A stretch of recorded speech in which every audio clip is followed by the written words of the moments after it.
আজকের প্রথম প্রশ্ন, বলেন তো কোন সূরা তেলাওয়াত করলে সবথেকে বেশি সওয়াব পাওয়া যায়?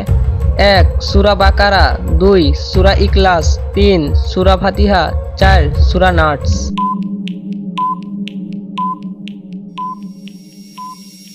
সঠিক উত্তরটি হলো সূরা ফাতিহা।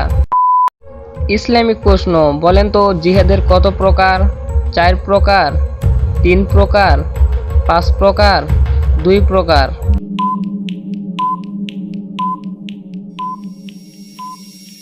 সঠিক উত্তরটি হলো ৩ প্রকার।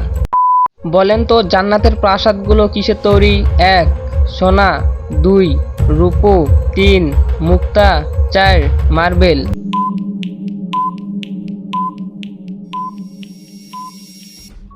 সঠিক উত্তরটি হলো মুক্তা। বলেন তো জান্নাতের দরজাগুলো কতটি? ৬টি, ৮টি, ৫টি, ৭টি।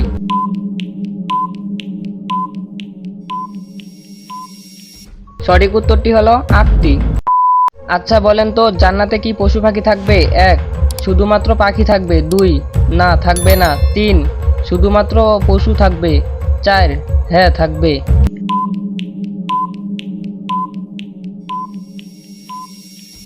সঠিক উত্তরটি হলো ৪ নাম্বার, হ্যাঁ থাকবে।